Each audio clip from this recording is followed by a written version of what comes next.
It's already happening in just 1 week. No wait, I'm actually lying. It's happening in 2 weeks. The World Cup is kicking off in 2 weeks. You're watching this on a Sunday. That means that you will be seeing the first game at the Qatar 2022 World Cup in exactly 2 weeks. For quite a while we've been making some World Cup videos on this channel. Check them out if you haven't seen the other one. But now that the tournament is around the corner, the hype is real and I'm pretty sure that everybody is interested to know every single detail about this tournament. And of course you want to know which young players do I have to watch at the tournament. But don't worry, I got you. In this video I will be talking about the best young players to watch at the World Cup. I'm pretty sure that you already know some of these names on this list, but I have a feeling that these guys could carry their nation. So without further ado, let's get right into the video. We're starting off with a little bit of an obscure one because you probably heard about this guy. This guy isn't in the headlines every single week. He's from a nation that most of you guys don't really watch, and the man that I'm talking about is Taka Fuso Kubo. Japan always had some fun players, the likes of Shinji Kagawa and Keisuke Honda, and of course the legend Kazuyoshi Miura. If you don't know about this guy, give him a quick Google because this guy is 55 years old and still playing professional football over in Japan. Honestly, when will this guy ever retire? It's kind of ridiculous, but fun at the same time too. I'm pretty sure he will not be going to the World Cup. Like I said, Japan always had some fun, good players, and I personally think that Taka Fuso Kubo is the next one in line. Kubo was born in 2001 and he's only 21 years old. But this guy is not your ordinary 21-year-old because his CV already is pretty impressive. He comes from Barcelona's academy La Masia, where he was named the Japanese Messi. In 2019 he signed for Real Madrid. So this guy was in the Barcelona academy, was signed by Real Madrid, loaned out to the likes of Mallorca, Getafe, Villarreal, and this summer he sealed a permanent move to Real Sociedad. His dribbling ability is absolutely insane. He's rapid, quick, has some good skills, and I mean, yeah, it's tough to say it, but he does remind me a little bit of a young Messi. Don't take that literally, please, but okay, he resembles somewhat of his qualities. I'm not saying that he's as good as Messi, calm down, I'm not saying that, but things are definitely looking good for Kubo. Even though he hasn't played at a World Cup yet, he played at the 2020 Olympics, scoring the first goal for Japan. He wanted to score a few more goals, but eventually got knocked out in the semi-finals against Spain. I have a feeling that this guy could impress at the World Cup for Japan, and maybe, just maybe,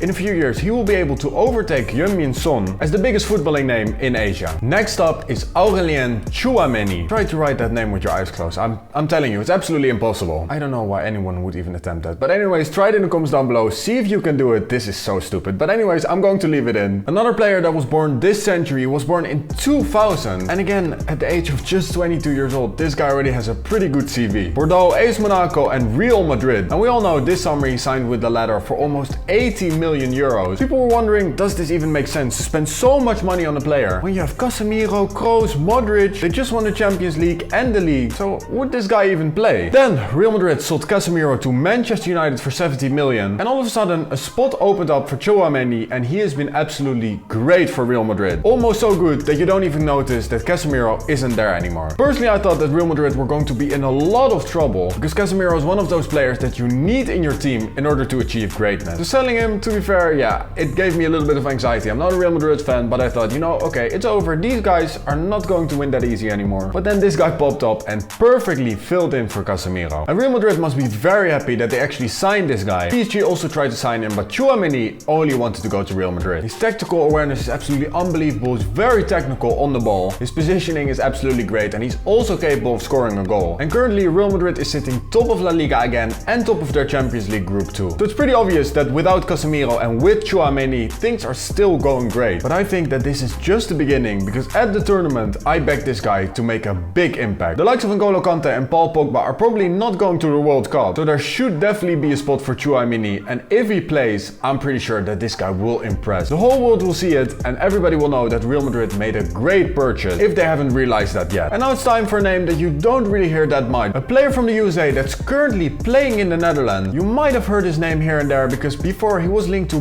big clubs before he actually moved to Augsburg. And obviously since I'm Dutch, I watch the Eredivisie a lot. I've seen a lot from this guy, and believe me, this guy is promising. This guy is in great form right now, and the USA will definitely need him in their team. And it's pretty obvious, this guy will get selected for the squad. And I will already tell you, England, if you're playing the USA, watch out for Ricardo Pepi. After producing the likes of Christian Pulisic, Giovanni Reina and Weston McKennie, the USA have a new big talent that they want to showcase to the entire world. After scoring 16 goals for FC Dallas in the 2020-21 2021 season, Augsburg signed the player and brought him to the Bundesliga in January 2022. At the time, Pepi was also linked with the likes of Bayern Munich and Ajax, but for some weird reason he ended up signing for Augsburg. He failed to impress there in half a season, so he got loaned out to FC Groningen. This season so far, he has been pretty good. He scored 4 goals and gave 1 assist in his first 5 games for the club. So this guy is finding his form again just in time for the World Cup 2022. And so far, this guy is the youngest on the list at only 19 years old. Born in 2003, that makes me feel old. So I'm wondering what's going to be next for this guy. If he has a great World Cup, Augsburg is able to sell him for a lot of money. They might even decide to keep him at the club. But still, he will finish the season with FC Groningen. And that might be exactly what he needs. He's playing in the Eredivisie, a division that, let's be honest, isn't really that intense like the Premier League, the Bundesliga. So a good World Cup to get your name out there and then have a great season where you can score a lot of goals, give a lot of assists, could be exactly what Pepi needs to get a next step in his career. Next up is another player from 2003, just 19 years old. This guy was already making a name for himself for some time, but this season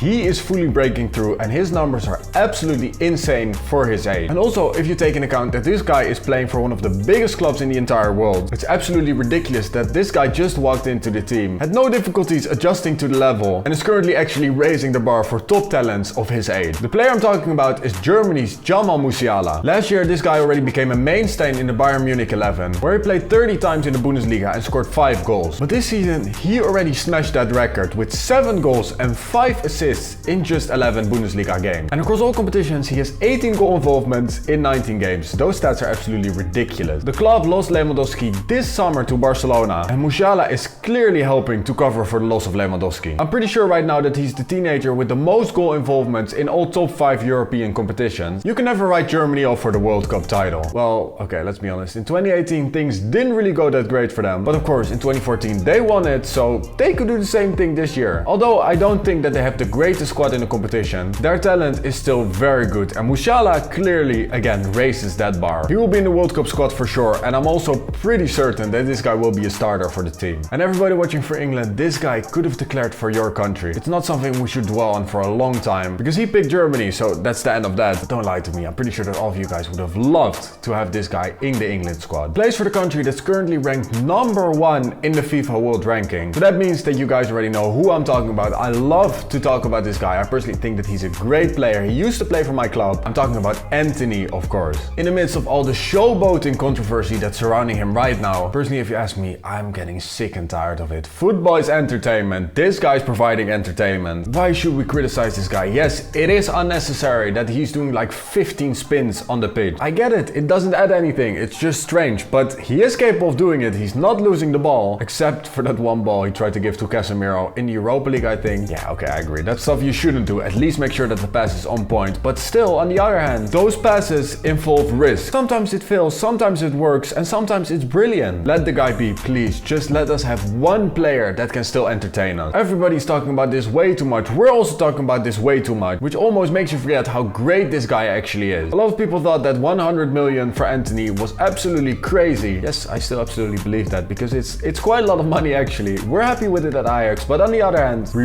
really miss this guy because he was truly something special. And at Manchester United, you can instantly see this. 3 goals in his first 4 games. The first one was in a 3-1 win over Arsenal, a debut goal against Arsenal at a time when they really needed a win. So that was great for Antony and Manchester United. He's an inverted winger, he cuts in, has a great shot, absolute menace on the ball, great dribbling, super fast. Honestly, this guy is a headache for every defender that he faces. And we all know that Brazil have absolutely insane squad depth, but believe me, this guy will be playing. He might not be starting every game, but I'm pretty sure that he will get plenty of game time. And Brazil obviously are one of the favorites to win the entire thing. This country winning the World Cup, with him having a big influence at the age of just 22, doesn't even sound that crazy to me. Next up is a player from England, because of course, you guys have some great talent. And the first one we're going to be talking about is Jude Bellingham. Personally, one of my favorite players that the England squad has right now. For a few years, I'm already surprised how mature this guy is for his age. He was the youngest ever player for Birmingham at the age of 16, youngest Borussia Dortmund goal scorer at the age of 17 and 2 months, youngest Englishman to start in the Champions League too, and just a few weeks later he became the second youngest player to score in the competition as well. There are so many records that this guy holds and still so many records that this guy will break. And let's start with his personal records, because currently this season he's leveling up his numbers in every single aspect. The center midfielder already has 9 goals and 2 assists in just 19 games. From the position that he's playing in, that is absolutely ridiculous. And this shows how dynamic this guy is. And even his current coach doesn't know how good this guy will actually become. He said, "We don't even know how good he is. We're trying to figure out where his limit is going to be." And believe me, his limit is not at Borussia Dortmund. And that obviously isn't a surprise that I'm saying that. Everybody knows that he will leave next summer. That's why he probably would love to have a good World Cup, but it's not like this guy has to prove anything. He already showed that this guy is one of the biggest talents in the entire world. All the big clubs, the likes of Liverpool and Real Madrid, are already preparing big bids for this guy. And of course, if he can carry England, which I'm pretty sure he will be doing, then his price will skyrocket even more. He's an amazing player, still 19 years old, but still not the youngest player on this list. Because the next player on this list just turned 18, but is already destined for greatness. Spain's and FC Barcelona's Gavi might be one of the most exciting young talents to watch during the World Cup. He's one of Xavi's prodigies in order to rebuild Barcelona right now, and he's doing a pretty good job at that. He already got recognized for his great talent, winning the Copa trophy for the best young player at the 2022 Ballon d'Or Gala. That means that he's currently considered as the best player in the world under the age of 21. And I can definitely see why everybody loves this guy. I do personally too, because he has something special. He's very technical on the ball, everything you would expect from a Barcelona midfielder, but he also has a little edge to him, some intensity. His pressing, his aggression just gives that extra dimension to Gavi's game. And alongside Barcelona and Spain teammate Pedri, this guy will be in a great midfield. And I'm pretty sure that he will help Spain to reach great things, and I expect a lot from the squad. Even though their forward line isn't that great, they miss an out-and-out striker, but their midfield definitely isn't the problem here. And we're going to finish this video off with another England player, because how could I not talk about Phil Foden? Pep Guardiola called this guy the most talented player he's ever seen. This was already years ago, and we have to say that Pep Guardiola probably got it right on this one. Even though Guardiola also managed Messi, so probably yeah, it makes sense. Foden is the most talented player he's ever seen from the players that are just human. Messi is not human, let's be honest. I'm not gonna lie, Foden is absolutely ridiculous. 112 goal contributions in just 212 matches. And don't get me wrong, this guy isn't even warmed up yet. So far this season, Foden already has 10 goal contributions in all competitions. And currently, according to WhoScored, this guy has the highest average rating of all the English players in top 5 European competition. At the Euros in 2021, Foden didn't really get the opportunity to make his mark on the squad, but this time around I'm pretty sure that Foden will be a starter going to the World Cup. And England, you guys have some great talents coming up. We obviously already talked about Bellingham and Foden. These two guys are absolutely insane. So yeah, don't worry, with those two players in the starting 11, I'm pretty sure that you guys will do very well at the tournament. So guys, that's the video done. Let me know in the comments down below who is the biggest talent that you will be watching during the World Cup. Be sure to like the video, subscribe if you're new to the channel, click my video on the end screen right now, and I'll see you on the next video. Peace!